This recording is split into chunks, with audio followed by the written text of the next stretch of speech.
በጣም ሲና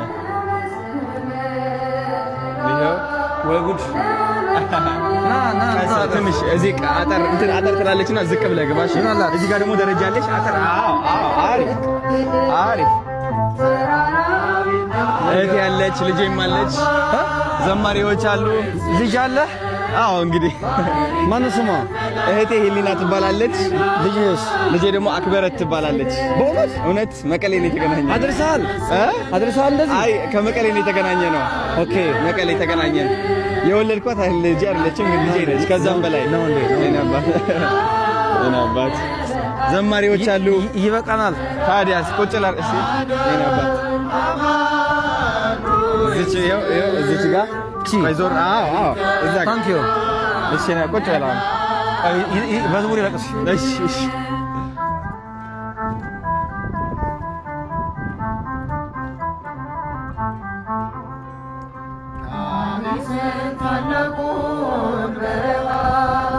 ብዙ ሰዎች መካሪ ነህ ይሉኛል። ያው ስመክር ህይወቴ ስለተቃና ሁሉም ነገር ስላስተካከልኩኝ ሳይሆን ካስተካከልኳት ከድሮ ማንነቴ ተነስቼ ነው ያረምኳትን ነገር የምመክረው። እናም ያንተ ምክሮች ደግሞ በንግግር ብቻ ሳይሆን በመዝሙሩም በጣም ብዙ ሰዎች አክመሃል መንፈሳቸው እና በጣም ትልቅ መካሪ ነህ ልልህ እፈልጋለሁ። በኔ መነጽር በብዙ ኢትዮጵያውያን መነጽርም እና አንዲት ጥያቄ ደግሞ በህይወትህ በጣም ከባድ የምትላት ቀን መቼ ነች? ስለዛች ቀን ብትነግረን በጣም ደስ ይለኛል። እውነት ነው ማለዋሽህ አሁን ወዳለሁበት ገብረ ዮሐንስ ወደ መዝሙር ዓለም ለመሻገር የሄድኩባቸው ሁኔታዎች አሉ። አሁን እኔ ወደ ኋላ ተመልሼ አማርኛ ያፍታታው አልነግርህም፣ ታውቀዋለህ። ከ12ኛ ክፍል ሲኤልሲ ውጤት በኋላ የነበረው ህይወት በጣም ከባድ ነበር። እኛ የመንግስት ተማሪዎች ነን እንደምታውቀው የነበር ነው እና በዛን ጊዜ እኛ መንግስት ጋር ስለምንኖር ስንበላም ስንጠጣም ከመንግስት ተመድቦ የሚመጣ ባጀት ነው የምንኖረው። ከዛ በኋላ ያ ነገር ሲቆም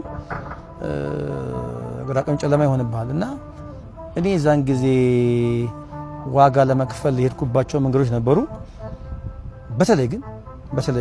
በተለይ ግን ወደ መንፈሳዊ መዝሙር ለመስራት አልጋ ባልጋ ነበር ይመስለኝ። ቤተ እግዚአብሔር ጋር ስገባ ሁሉ ነገር ክፍት ነበር ይመስለኝ እና ጥቂት የዛን ጊዜ ያየዋቸው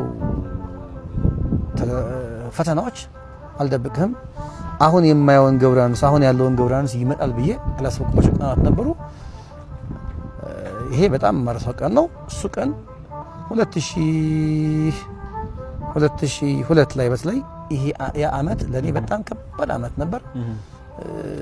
ምናልባትም ተስፋ ቆርጬም ለምንድነው ወደ ሌላ መንገድ ራሴን ማላየው ብዬ ያሰብኩባቸው ቀናት ነበሩ። እግዚአብሔር ግን ባንድ በሌላም በኩል መጥቶ አሁን የምናየውን ገብረ ዮሐንስ ሊቀርጽ ያችን አመት ተጠቀመብኝ። አሁን ዛሬ የምታየውን ሰው ታያለህ። ስለዚህ ያ ቀን እኔ ከኢሲኤልሲ ውጤት በኋላ ያለው ገብረ ዮሐንስን አሁን የምናየውን ለማግኘት የተከፈለው ዋጋ ለኔ የመጨረሻ ተስፋ የቆረጥኩበትን ቀን ነው። ሰዎችም ተስፋ አድርጌ ነበር ማልደብቅ አሁን ከለከለ ያለህምና ወደ መዝሙርም ስሻገር ወደዚህ ወደ ቤተ እግዚአብሔር ስመጣም ያግዙኛል ያልኳቸው ሰዎች ነበሩ። የዛን ጊዜ ግን የነበራቸው ሪስፖንድ መጠብቀው ያክል ስላልነበረ እኔ ከዛ በላይ ተስፋ ቆርጬበት ጊዜ አልነበረ። ግን እንኳን ደግሞ ያንን ቀን ማየት ይጠቅመኛል። ከዛ እግዚአብሔር በሌላ በኩል መቶ ደግሞ ሰው አስነሳ እና አሁን የምናየውን ገብረ ዮሐንስ ቀስ በቀስ ለማየት ደርሰናል እና ያቺ 2002 ዓመት በተለይ በጣም ከባድ ዘመን ነበር። ዋው 15 ዓመት ያልኩ ነው። በጣም ብዙ ነገር አልፋል። ከዚህ ሁሉ ጥንካሬ በስተጀርባ ትልቅ ፈተና አለ። እሱን ፈተና ስላለፍክ ነው እዚህ የደረስከው። ዋው